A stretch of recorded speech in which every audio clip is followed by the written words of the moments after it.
sans piqûre, sans comprimé. N'est-ce pas? Alors le médecin, comment est-ce qu'il aura l'honneur aussi longtemps qu'on est venu approcher son travail?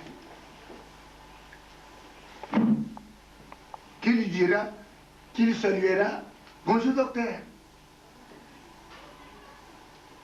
Vous ne savez pas. Sinon, nous ne voulons pas travailler, nous ne pouvons pas nous mettre au service des diables. Les docteurs qui prient leur Dieu pour que les malades soient nombreux.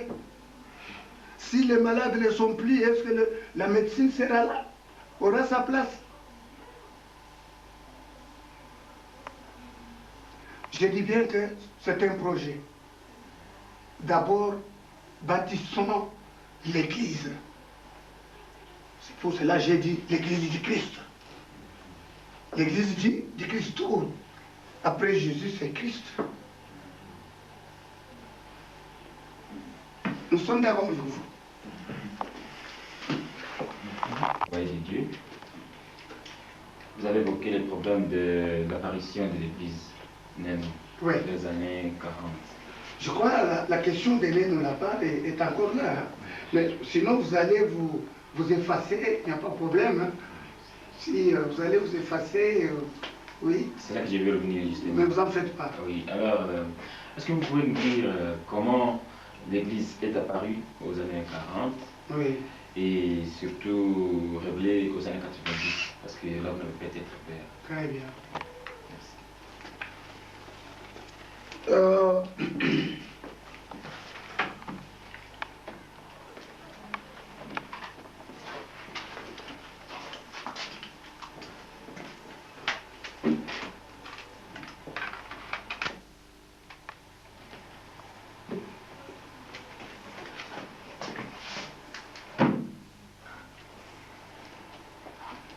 Donc, aux années 40, je vous ai parlé de l'existence spirituelle. C'était comme j'ai été conçu miraculeusement. Je suis né miraculeusement sans toutefois le savoir. À partir de mes parents, dès mon jeune âge, dès mon enfance, il y a eu des événements. Je n'ai pas du temps de vous rapporter l'historique, parce qu'on en a. Je ne voulais pas, parce que c'était interdit par Dieu lui-même de faire les témoignages sur moi. Faites attention avec ça. Le témoignage d'abord commençait par sur moi. Moi, je suis né dans les années 40. Mais il y avait des événements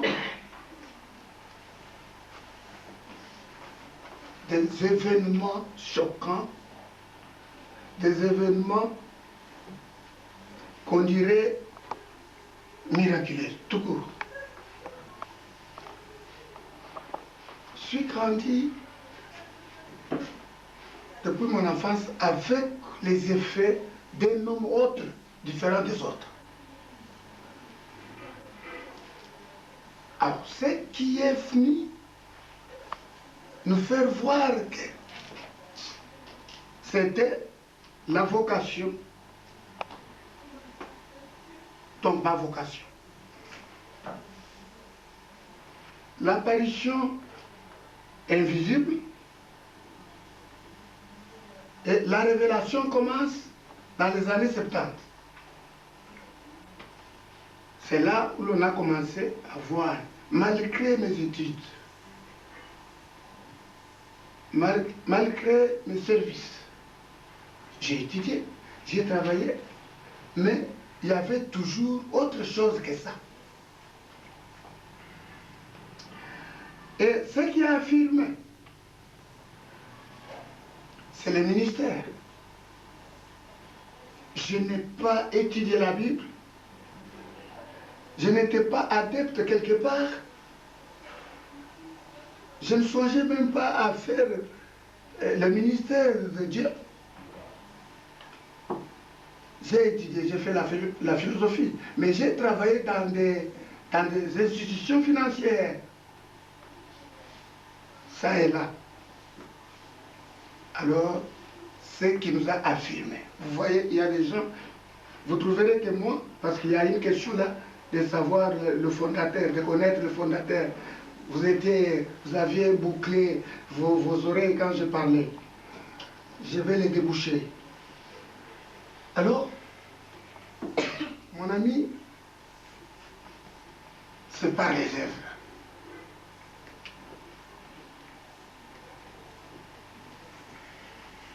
On m'a enseigné pendant 3 ans, sans me faire voir, sans faire voir les enseignements et autres, pendant 3 ans, adapté de 71.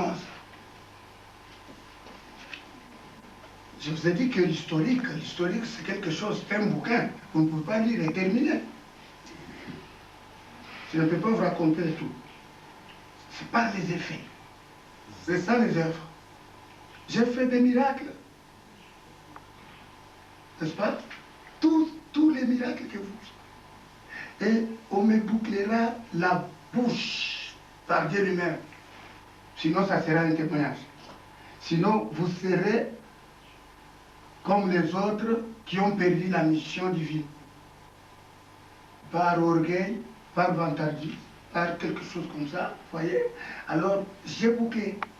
Continuez avec la parole de Dieu. Avec la parole, je dis.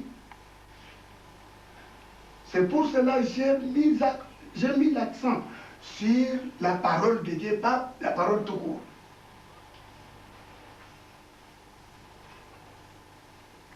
La révélation terminée, l'inspiration commence. Après l'inspiration, le ministère. Le ministère, on a été loin du monde. Loin du monde. Et maintenant, nous sommes au monde, commençant par moi, avec ne fût-ce que la parole. Sans avoir bâti les hôpitaux, les écoles, tout ça, c'est comme les réponses. Vous voyez qu'avec ces effets, on a su que c'est Dieu. Un prophète qui dira quelque chose qui ne se réalise pas, c'est un faux. Et celui qui dira, et ça se manifeste, ça c'est un vrai prophète. Alors je me trouve que je ne suis ni prophète, mais je suis apôtre. Mais vous m'appellerez un jour. Suivez-moi la lettre, mon journaliste. C'est vous qui m'appellerez prophète à partir de ce que j'ai fait. Vous m'appellerez docteur à partir de ce que j'ai fait.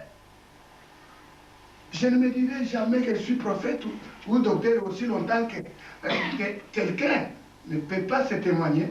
Ce sont les autres qui peuvent les témoigner. C'est par les œuvres. Je suis à Butembo, c'est une petite église. Une petite boudée par le monde, comme celle de Jésus. Jésus, quand il avait son petit groupe de gens, hein, on les boudait. C'est le même. Et pourquoi vous n'êtes pas boudé dans votre église? C'est que vous êtes l'église qui boude, l'église réelle est vraie. Mais oui, parce que les nombreux étaient partis contre Jésus. Mais vous êtes nombreux, la masse là, boude cette église. Alors, la réalité. Voilà. La réalité, la parole de Dieu. Je vous ai répondu. Dans le monde actuel, la place de la prophétie, vous parlez beaucoup de prophétie, révélation terminée, l'inspiration commence, et enfin vient le ministère, et on connaîtra les prophètes par ses œuvres. Quelle est la...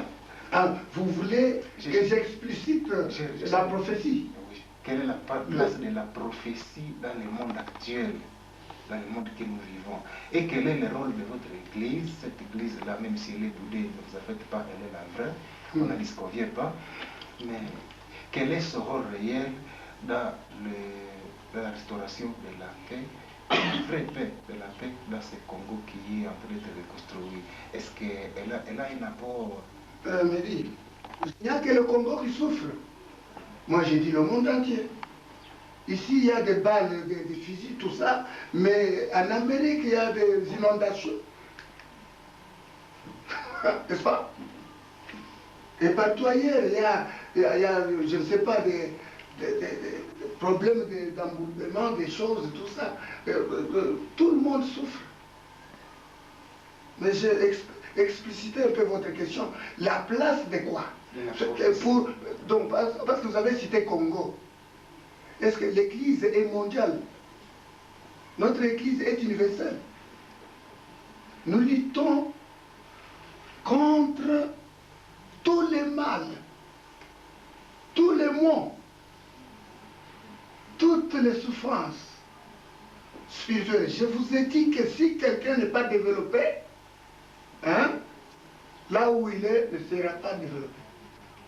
Ce qu'il fera ne sera jamais développé. C'est à partir de la tête. Quand vous avez une goutte d'amère du Satan en vous, le sang n'est plus pur. Le sang devient impur à partir de l'apprentissage. Bon, la place de la prophétie doit être... Donc c'est un don. La prophétie c'est un don. Donné par qui? Par le Saint-Esprit. Mais oui, c'est un don. Comme l'apostolat, c'est un don. Vous voyez? Mais la place, vous voyez la place, il fallait un homme qui dit la vérité et qui fait la vérité. Commençons par cela. Faites un peu votre examen de conscience. La sincérité se trouve au-dedans de l'homme. Je vous affirme, la sincérité se trouve au-dedans. Et viendra la vérité. Et enfin, la réalité. Commencez avec quelqu'un, voir s'il est sincère.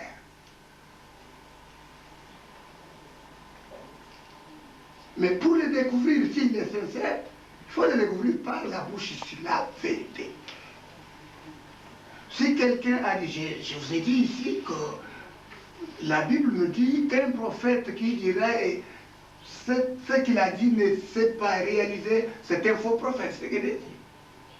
C'est ce que j'ai dit. Nous avons besoin de la paix. Nous avons besoin de la paix du cœur. Tout le monde a besoin de la paix du cœur. Mais la paix du cœur ne peut pas s'expliquer que vous ne pouvez pas sentir la faim, vous ne pouvez pas sentir la maladie, tout ça. Non. La paix du cœur, c'est avoir, connaître, découvrir que la faim existe et dominer. Vous serez à l'aise. C'est l'ignorance qui vous induit en erreur pour échapper à la paix. Du cœur, la prophétie, c'est un don. Un prophète, c'est lui qui professe, qui prophétise. C'est lui qui confesse.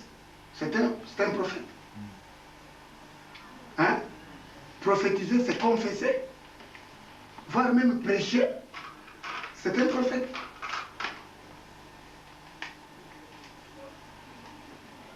Voilà. Alors, je ne sais pas si vous voulez la place de la prophétie où la prophétie se trouve dans le monde. Il y a des vrais et des faux. Moi, je veux savoir ce qui peut prouver que c'est ça la vraie église. Okay. Parce que vous disiez tout en avant que il y a deux églises, la fausse et la vraie. Et vous avez dit que la seule chose qui différencie les deux, c'est l'enseignement. Oui, c'est ça la doctrine. Oui.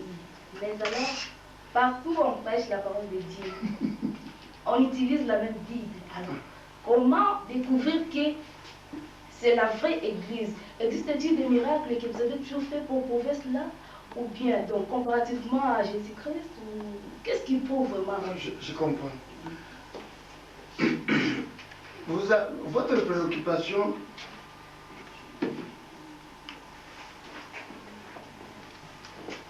c'est de savoir la vraie. Ce qui confirme que c'est la vraie.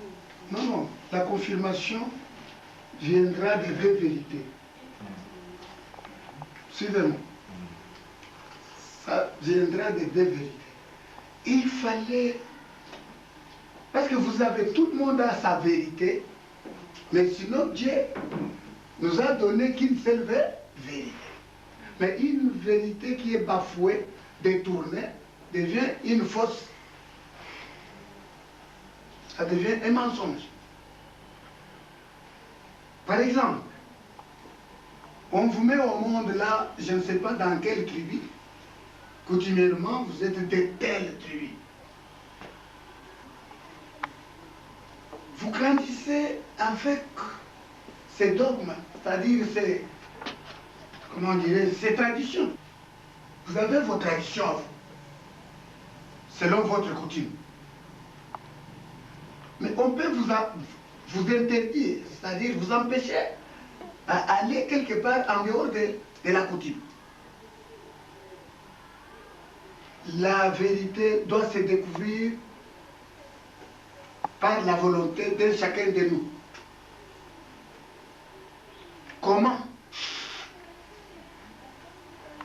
Celui qui dit, par exemple, venez avec un dixième de Dieu. Donc dixième, c'est-à-dire un dîme. Pardon, la dîme, c'est une dîme. Hein? Oui. Une dîme, venez avec une dîme, c'est pour Dieu.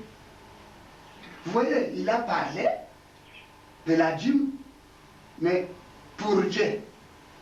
Vous venez avec l'argent. Vous voyez, maintenant vous devez découvrir. Vous avez une vérité. Bon, il fallait se demander avec votre volonté. Je viens avec l'argent.